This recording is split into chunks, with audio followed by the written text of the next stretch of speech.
Assalamualaikum warahmatullahi wabarakatuh. Apa kabar teman-teman Kalijaga News? Semoga selalu dalam keadaan baik dan tetap bersemangat ya. Oke teman-teman, pastinya sudah menyimak materi pengertian jurnalistik ya, bahwa dari pengertian jurnalistik itu merupakan kegiatan atau proses mencari, mengumpulkan, menyusun, mendeskripsikan, dan menyajikan informasi sesuai dengan fakta lapangan hingga menjadi sebuah laporan jurnalistik atau yang bisa kita sebut dengan berita. Jadi jurnalistik itu merupakan rangkaian aktivitas di mana ada banyak step atau tahapan ya, hingga akhirnya seorang jurnalis itu bisa dapat menulis dan publish beritanya. Nah, kemudian bagaimana cara mengumpulkan bahan untuk kegiatan jurnalistik? Itulah pembahasan kita kali ini, teknik reportase. Memahami teknik reportase ini merupakan salah satu hal penting yang harus diperhatikan untuk teman-teman nantinya dalam menjalankan tugas di Kalijaga News. Nah, sebagai jantung pers, reportase ini merupakan kemampuan dasar yang harus dimiliki oleh seorang jurnalis tentunya. Mengapa demikian? Karena seorang jurnalis itu akan selalu berurusan dengan reportase yang panjang, sehingga kemampuan reportase itu bisa menjadi awal untuk menilai kecakapan seorang jurnalis. Nah, reportase itu adalah bagian yang sangat penting dalam proses jurnalistik ya. Meskipun reportase bukan satu-satunya tahapan yang dalam proses jurnalistik, tapi reportase itu sangat vital dalam proses jurnalistik teman-teman. Karena tanpa reportase yang baik, itu tidak mungkin seorang jurnalis itu menciptakan laporan jurnalistik yang baik. Jadi seberapapun pintarnya atau seberapapun cerdasnya seorang jurnalis dalam menulis, tetapi jika tidak mampu melakukan reportase yang baik, maka peran jurnalistiknya juga tidak akan baik. Nah, inilah yang membedakan dengan seorang yang lihai dalam menulis karya tulis seperti karya fiksi dan juga karya tulis lainnya. Nah, secara umum ini reportase adalah proses penggalian dan pengumpulan data dan fakta. Apapun itu bentuknya teman-teman, bisa berupa informasi, bisa berupa data statistik atau data-data lainnya, yang intinya itu bisa digunakan untuk membuat karya jurnalistik atau berita itu. Nah, kemudian bagaimana cara untuk bisa mendapatkan data-data dalam reportase? Nah, di sini terdapat beberapa cara teman-teman untuk mendapat data-data dalam reportase. Kalau saat ini kita mungkin mendengar reportase identik dengan wawancara ya. Nah, sebenarnya reportase itu lingkupnya luas teman-teman. Bisa dari riset, bisa juga dari observasi lapangan. Nah, kurang lebihnya proses reportase dalam mengumpulkan data dan fakta itu terdapat tiga besar ya, dapat dikelompokkan menjadi tiga besar, yaitu ada observasi, pemantauan langsung ke lapangan, kemudian ada wawancara, dan yang terakhir, yang ketiga ada riset. Kita bahas satu persatu ya teman-teman semua. Yang pertama ada observasi.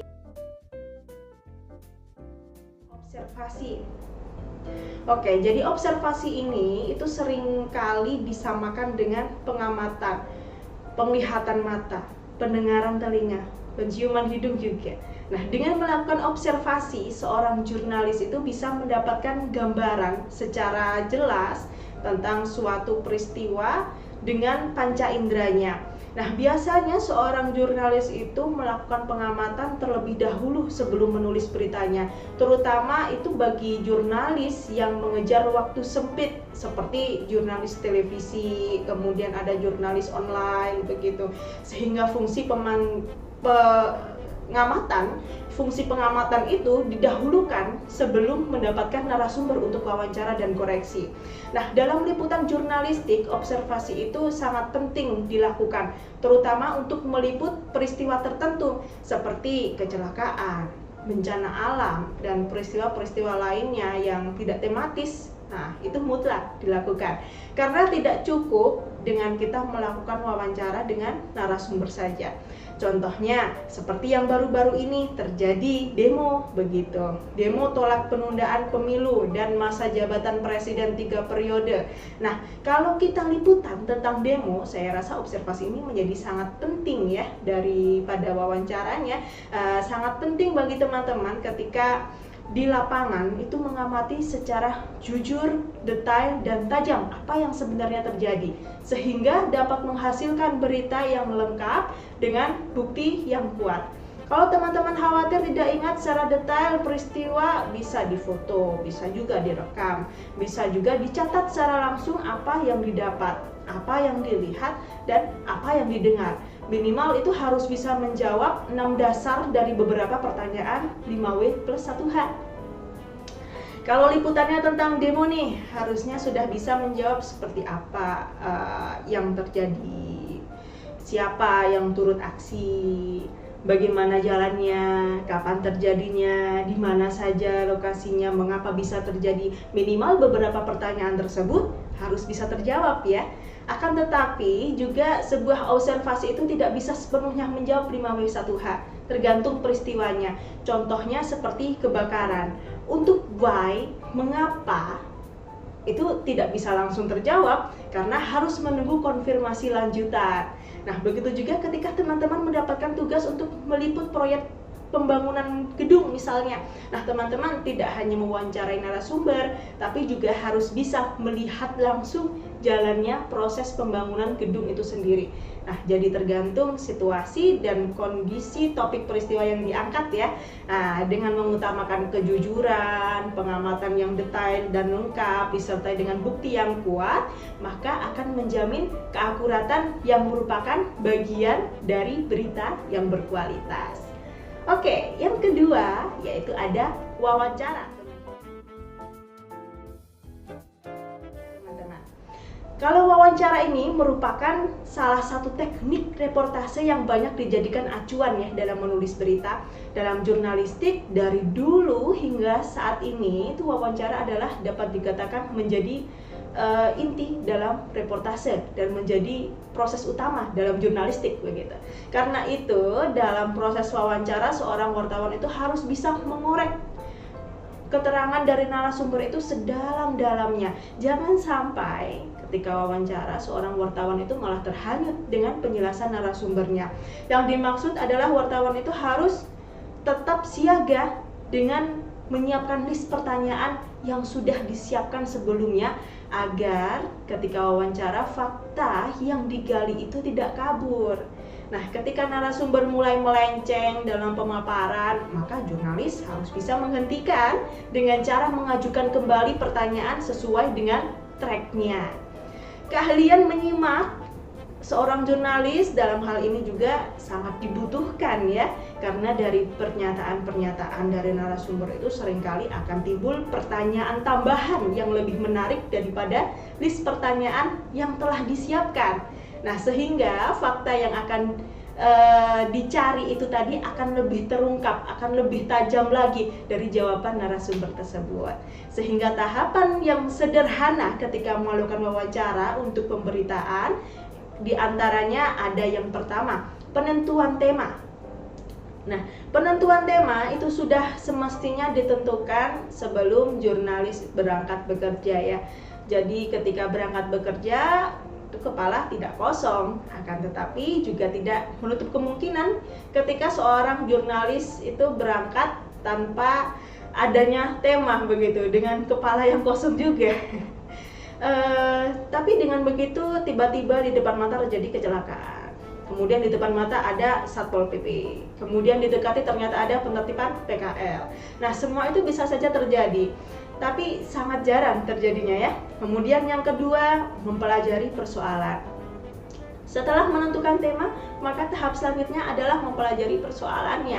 Bisa dengan mencermati informasi di internet, kemudian menelusuri berita-berita yang berkaitan dengan tema, sehingga dari kegiatan ini tuh bisa menambah wawasan baru dari jurnalis dan juga akan memiliki perspektif baru begitu mengenai tema tersebut. Yang ketiga, ada tahapan menyiapkan pertanyaan. Nah, ini merupakan salah satu bagian penting ya dari wawancara. Tanpa pertanyaan, jurnalis itu tidak akan bisa melakukan wawancara. Sehingga jurnalis itu harus membuat list pertanyaan berdasarkan hasil mempelajari persoalan yang akan diangkat menjadi berita. Semakin banyak, semakin rinci pertanyaan, maka data yang diperoleh akan semakin lengkap. Yang keempat, setelah membuat list pertanyaan, yaitu menentukan narasumber. Daftar pertanyaan itu selalu menunjukkan kepada siapa jawaban itu akan didapat. Misalnya, pertanyaan mengenai jumlah penyintas COVID-19, maka yang diwawancarai tim Satgas COVID. Ya, ini contoh-contoh lainnya mungkin teman-teman sudah ada ya di kepalanya, apa saja. Kemudian yang kelima, setelah menentukan narasumber, tentukan tahap yang terakhir, yaitu dengan menghubungi narasumbernya. Nah, seorang jurnalis itu harus segera membuat janji dengan narasumber, bisa juga dengan janji pertemuan atau juga bisa dengan janji wawancara by call begitu, untuk melakukan wawancara untuk menghindari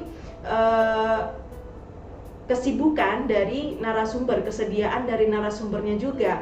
Nah, kita tahu sekarang wawancara itu bisa dilakukan dengan banyak metode ya, bisa melalui berbagai aplikasi. Apalagi saat pandemi, untuk menjaga protokol kesehatan itu wawancara bisa cukup by phone, kemudian virtual meeting dan sebagainya begitu. Nah, wawancara itu adalah proses penting ya dalam reportase, sangat penting kita memperhatikan beberapa tahapannya. Jika wawancara tidak dilakukan dengan baik, maka juga informasi yang dikumpulkan tidak akan kuat dan proses reportasenya pun tidak akan baik, teman-teman. Jadi wawancara itu menjadi sangat penting dalam proses jurnalistik. Nah, perlu kita ketahui juga teman-teman, terdapat beberapa bentuk wawancara yang sering ditemui oleh seorang jurnalis. Yang pertama, itu ada wawancara terencana. Nah, pada umumnya wartawan itu harus merencanakan liputan keesokan harinya. Nah, wartawan yang telah merencanakan kegiatan liputan itu pasti memiliki langkah yang lebih mantap. Terlebih narasumber juga sudah dihubungi. Nah, wartawan yang memiliki agenda ini itu bisa mendapatkan berita secara terarah dan terintegrasi. Yang dimaksud dengan integrasi itu gimana sih?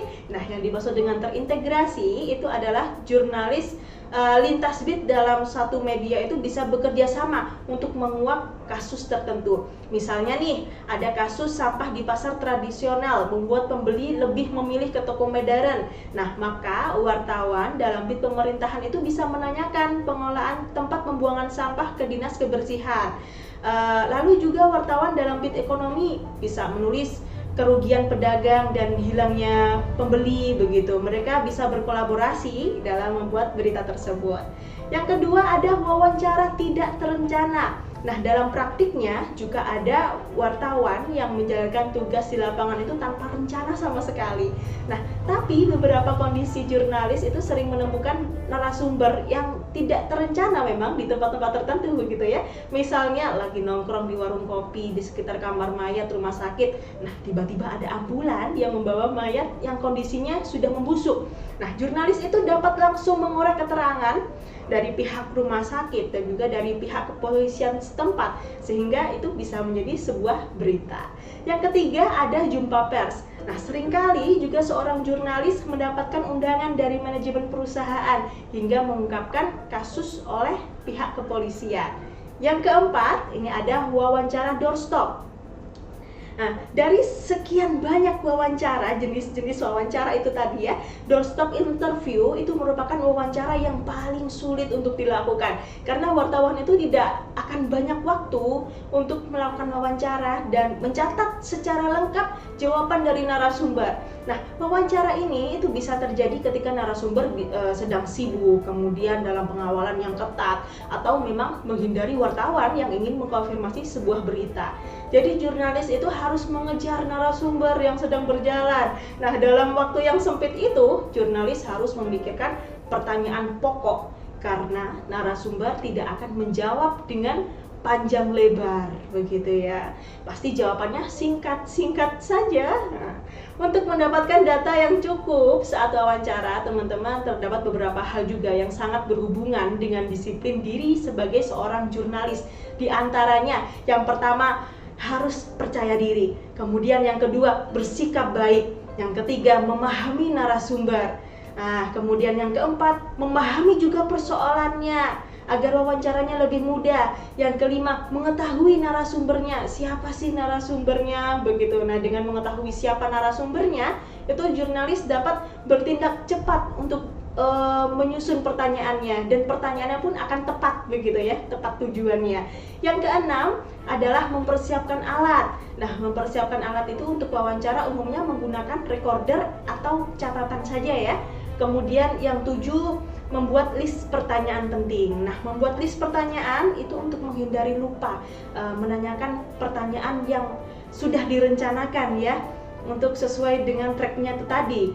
Nah, ke-8 adalah fokus dan mengalir. Nah, meskipun sudah membuat list pertanyaan wawancara, itu jurnalis harus fokus dan mengalir, karena biasanya nih dari pernyataan narasumber itu akan mengundang pertanyaan lain yang lebih menarik dari list pertanyaan yang jurnalis buat, begitu. Yang ke-9 ada periksa ulang. Jadi yang terakhir ini, periksa kembali setiap jawaban yang telah disampaikan oleh narasumber sehingga tidak ada pertanyaan yang tertinggal. Kemudian yang penting lagi, jangan lupa meminta identitas lengkap narasumber. Nah, khususnya dari segi penulisan nama, penulisan gelar, jabatan, dan nama instansi asal narasumber itu. Oke teman-teman, kita memasuki tahap yang ketiga, yaitu riset. Nah, riset ini merupakan istilah yang familiar digunakan pada kalangan jurnalis nih. Riset ini bisa dikatakan aktivitas yang relatif lebih sulit ya, karena biasanya berita yang menggunakan teknik riset itu bukan berita yang gampangan. Maksudnya, jadi berita gampangan itu berita yang bisa didapat di suatu tempat atau hanya dengan wawancara narasumber dengan mudah begitu saja beres begitu. Bukan seperti itu. Nah, contohnya seperti kasus korupsi, kasus penyelundupan narkotika, bisa juga kasus pelecehan seksual begitu, dengan kita mendapat informasi bahwa ada salah satu di suatu daerah begitu terdapat tokoh agama melakukan pelecehan seksual terhadap santrinya. Nah, berita semacam ini tidak dapat dilakukan dengan hanya observasi dan wawancara ke kepala desa saja begitu. Harus ada riset yang mendahului sehingga liputan menjadi terarah. Nah, riset ini sebenarnya lebih mengacu pada pengumpulan data dan informasi yang bisa kita kolaborasi dari beberapa sumber. Ada sumber 1, sumber 2, sumber 3, atau mungkin bisa beberapa berita-berita sebelumnya begitu. Barangkali sebelumnya sudah ada berita-berita terkait itu bisa memperkuat bahan dari riset kita. Oke teman-teman, itulah tadi pembahasan kita mengenai teknik wawancara. Sampai jumpa besok. Saya akhiri. Wallahu muwaffiq ila aqwamit thoriq. Wassalamualaikum warahmatullahi wabarakatuh.